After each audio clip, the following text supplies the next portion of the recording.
Assalamualaikum warahmatullahi wabarakatuh.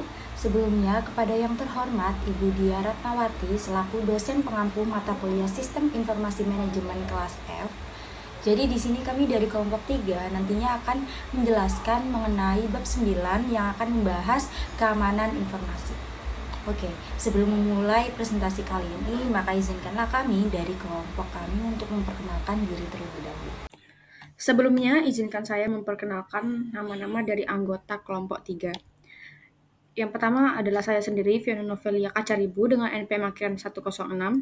Selanjutnya ada Mutiara Firdaus Dian Sapitri dengan NPM akhiran 109. Selanjutnya ada Yasmin Inas dengan NPM akhiran 180. Selanjutnya ada Berliana dengan NPM akhiran 181. Selanjutnya ada Sukma Fatmawati dengan NPM akhiran 186. Selanjutnya ada Bahrul Fatikin dengan NPM akhiran 235. Dan yang terakhir ada Rangga Raditya dengan NPM akhiran 265. Yang pertama saya akan menjelaskan keamanan informasi. Keamanan informasi atau information security digunakan untuk mendeskripsikan perlindungan baik peralatan komputer dan non-komputer, fasilitas, data, dan informasi dari penyalahgunaan pihak-pihak yang tidak berwenang. Definisi yang luas ini mencakup peralatan seperti mesin fotokopi dan mesin fax serta semua jenis media termasuk dokumen kertas. Selanjutnya ada tujuan keamanan informasi. Tujuan keamanan informasi ada 3. Yang pertama ada kerahasiaan. Jadi perusahaan berusaha untuk melindungi data dan informasinya dari pengungkapan kepada orang-orang yang tidak berwenang. Yang kedua ada ketersediaan. Tujuan dari infrastruktur informasi perusahaan adalah menyediakan data dan informasi sedia bagi pihak-pihak yang memiliki wewenang untuk menggunakannya. Dan yang ketiga ada integritas.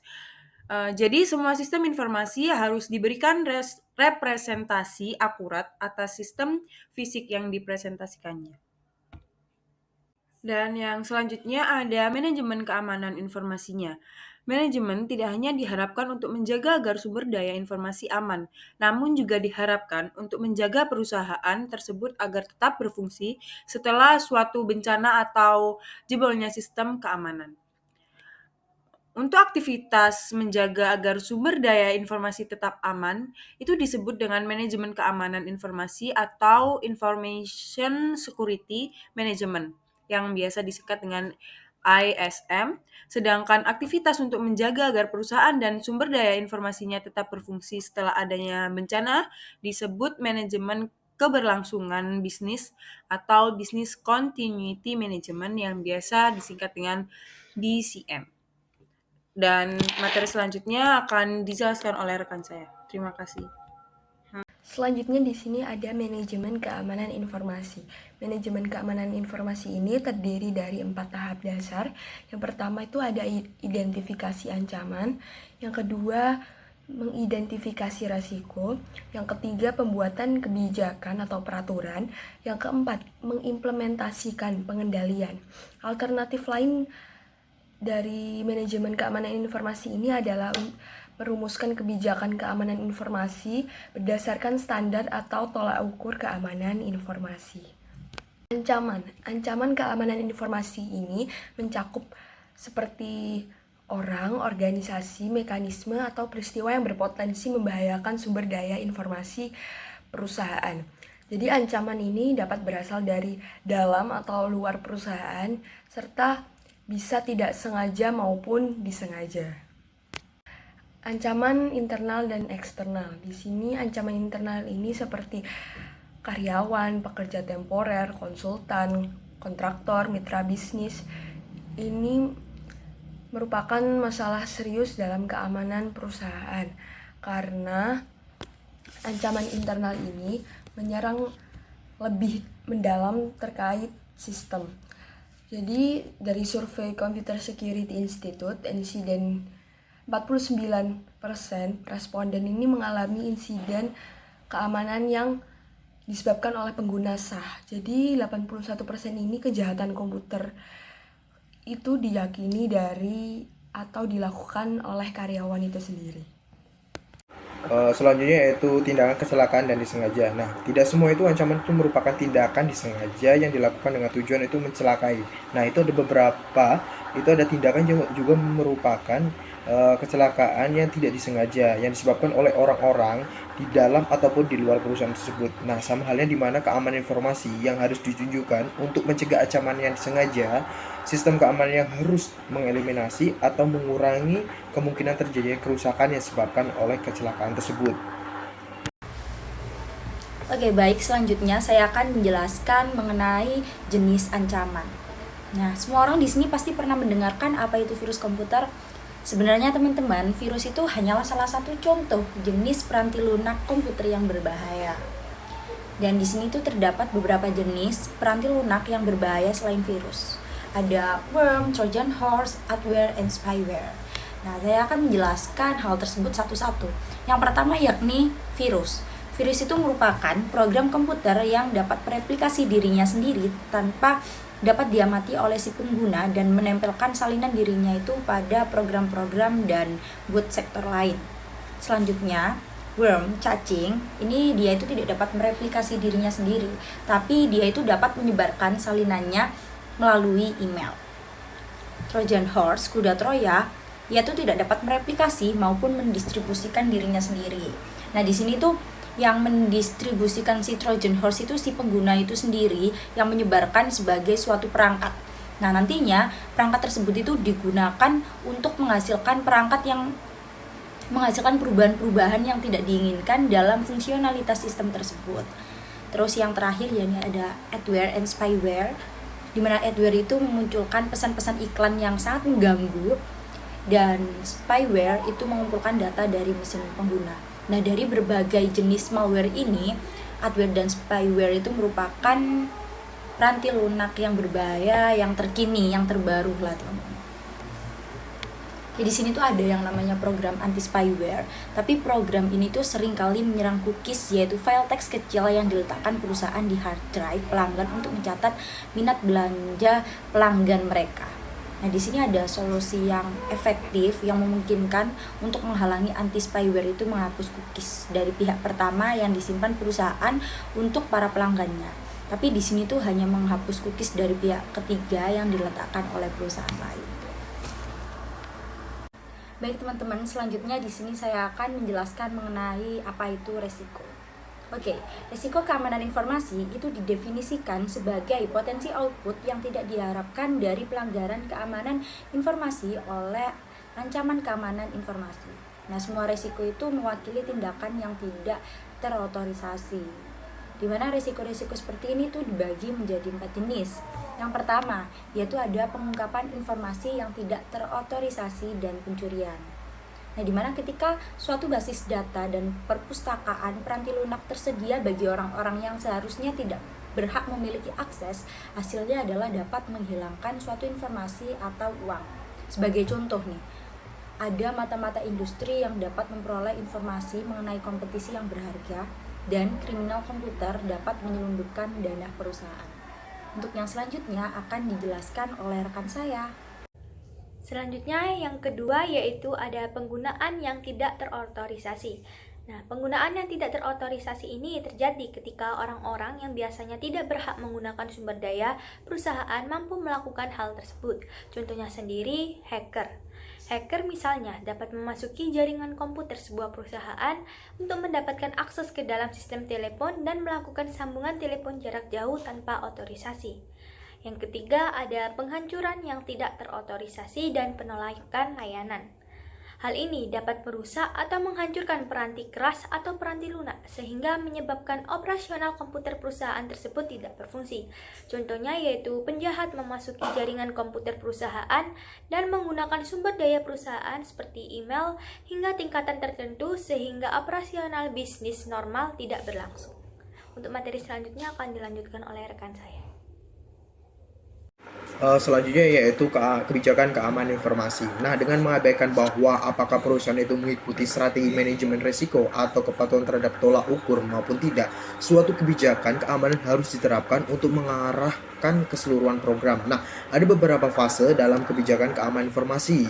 Fase pertama yaitu inisiasi proyek, di mana tim yang menyusun kebijakan keamanan ketika dibentuk itu jika komite pengawas atau MIS itu perusahaan tidak dapat melaksanakan tanggung jawab untuk mengawasi proyek kebijakan keamanan tersebut. Nah, suatu komite pengawasan khusus dapat dibentuk. Jika komite khusus telah dibentuk, komite tersebut akan mencakup manajer dari wilayah-wilayah di mana kebijakan tersebut akan diterapkan. Yang selanjutnya itu fase kedua, yaitu penyusunan kebijakan, di mana tim proyek harus berkonsultasi dengan semua pihak yang berminat dan berpengaruh oleh proyek ini untuk menentukan kebutuhan kebijakan baru tersebut. Yang selanjutnya ada fase ketiga, di mana fase ini adalah konsultasi dan persetujuan, di mana tim proyek berkonsultasi dengan manajemen untuk memberitahukan temuannya sampai saat itu, serta untuk mendapatkan pandangan mengenai berbagai persyaratan kebijakan. Yang selanjutnya ada fase keempat, yaitu kesadaran dan edukasi, di mana program pelatihan kesadaran dan edukasi kebijakan dilaksanakan untuk unit-unit organisasi. Peserta pelatihan dapat terdiri atas anggota proyek, perwakilan internal lain seperti orang-orang dari TI dan SDM, atau konsultan luar. Hal ini merupakan salah satu contoh manajemen pengetahuan. Manajemen meletakkan program formal pada tempatnya untuk meningkatkan pengetahuan keamanan karyawan yang tepat. Yang selanjutnya ada fase kelima atau fase terakhir, yaitu penyebarluasan kebijakan, di mana kebijakan keamanan ini disebarluaskan ke seluruh unit organisasi, di mana kebijakan tersebut dapat diterapkan. Idealnya, para manajer unit melaksanakan pertemuan dengan karyawan untuk meyakinkan bahwa mereka memahami kebijakan tersebut dan berkomitmen untuk mengikutinya. Selanjutnya ialah modifikasi yang tidak terotorisasi. Modifikasi merupakan perubahan yang dapat dilakukan pada data, informasi, dan perangkat lunak perusahaan. Beberapa perusahaan dapat berlangsung tanpa disadari dan menyebabkan para pengguna output sistem tersebut mengambil keputusan yang salah. Salah satu contohnya adalah perubahan nilai pada catatan akademis seorang siswa. Selanjutnya ialah persoalan e-commerce. E-commerce sendiri merupakan perdagangan elektronik yang memperkenalkan suatu permasalahan keamanan baru. Masalah ini bukanlah mengenai perlindungan data, informasi, dan perangkat lunak, tetapi perlindungan dari pemalsuan kartu kredit. Menurut sebuah survei yang dilakukan oleh Gartner Group, pemalsuan kartu kredit 12 kali lebih sering terjadi untuk para retail e-commerce dibandingkan dengan para pedagang yang berurusan dengan pelanggan mereka secara langsung atau offline store. Untuk mengatasi masalah ini, perusahaan-perusahaan kartu kredit yang utama telah mengimplementasikan program yang ditujukan secara khusus untuk keamanan kartu kredit e-commerce. Selanjutnya ialah kartu kredit sekali pakai. Pada September 2000, American Express mengumumkan sebuah kartu kredit sekali pakai ialah tindakan yang ditunjukkan bagi 60 hingga 70% konsumen yang mengkhawatirkan pemalsuan kartu kredit dari penggunaan internet. Kartu sekali pakai ini bekerja dengan cara berikut. Saat pemegang kartu ingin membeli sesuatu secara online, ia akan memperoleh angka yang acak dari situs web perusahaan kartu kredit tersebut. Angka silah dan bukannya nomor kartu kredit pelanggan tersebut, yang diberikan kepada para pedagang e-commerce yang kemudian melaporkannya ke perusahaan kartu kredit untuk melakukan pembayaran. Meskipun memonopoli kartu sekali pakai ini, American Express tidak melanjutkannya. Meskipun demikian, para perusahaan kartu kredit lain telah mengikuti sistem kartu sekali pakai. Discover menawarkan kartu desktop virtual credit yang memberikan para pembelinya kemampuan untuk melakukan pembelian berulang kali dari situs web yang sama. Citibank menawarkan virtual account numbers, dan MBNA memiliki program yang disebut dengan ShopChef. Lalu selanjutnya ada praktik keamanan yang diwajibkan oleh Visa. Terdapat 10 praktik keamanan yang diwajibkan oleh Visa. Yang pertama yaitu ada memasang dan memelihara firewall. Lalu yang kedua ada memperbarui keamanan. Yang ketiga ada melakukan enkripsi pada data yang disimpan. Lalu yang keempat, melakukan enkripsi pada data yang dikirimkan. Lalu yang kelima ada menggunakan dan memperbarui software antivirus. Yang keenam ada membatasi akses data. Yang ketujuh, ada memberikan ID unik kepada orang tertentu yang dapat mengakses data. Yang kedelapan, ada memantau akses data dengan ID unik. Yang kesembilan, tidak menggunakan kata sandi default yang disediakan oleh vendor. Lalu yang terakhir, ada menguji sistem keamanan secara teratur. Selain itu, Visa juga mengidentifikasi terdapat 3 praktik umum yang harus diikuti oleh para peritel. Yang pertama, yaitu menyaring karyawan yang memiliki akses terhadap data. Lalu yang kedua, tidak meninggalkan data atau komputer dalam keadaan tidak aman. Lalu yang ketiga, menghancurkan data jika tidak dibutuhkan lagi. Nah, praktik-praktik keamanan yang diwajibkan ini telah ditingkatkan lagi melalui program pengamanan informasi pemegang kartu yang ditujukan pada peritel dengan tujuan untuk menjaga data pemegang kartu. Tujuan ini dapat dicapai melalui penempatan pembatasan-pembatasan pada peritel mengenai data yang dapat disimpan setelah Visa menyetujui suatu transaksi. Lalu selanjutnya ada manajemen resiko. Nah, manajemen resiko ini diidentifikasi sebagai satu dari 2 strategi untuk mencapai keamanan informasi. Resiko dapat dikelola dengan cara mengendalikan atau menghilangkan resiko atau mengurangi dampaknya. Nah, untuk melakukan manajemen risiko ini kita juga perlu melakukan pendefinisian risiko. Nah, pendefinisian risiko ini terdiri atas 4 langkah. Yang pertama, yaitu mengidentifikasi aset-aset bisnis yang harus dilindungi dari risiko. Lalu yang kedua, menyadari risikonya. Lalu yang ketiga, menentukan tingkatan dampak pada perusahaan jika risiko benar-benar terjadi. Lalu yang keempat, ada menganalisis kelemahan perusahaan tersebut. Pendefinisian risiko tadi terdapat menentukan tingkatan dampak pada perusahaan jika risiko benar-benar terjadi. Nah, dampak tersebut dapat diklasifikasikan menjadi 3 menurut tingkat keparahannya. Yang pertama, yaitu ada dampak yang parah, severe impact, membuat perusahaan bangkrut atau sangat membatasi kemampuan perusahaan tersebut untuk berfungsi. Nah, lalu yang kedua, terdapat dampak signifikan atau significant impact. Nah, dampak ini dapat menyebabkan kerusakan dan biaya yang signifikan, namun perusahaan tetap dapat terselamatkan. Lalu yang ketiga, ada dampak minor atau minor impact. Nah, minor impact ini menyebabkan kerusakan yang mirip dengan yang terjadi dalam operasional sehari-hari.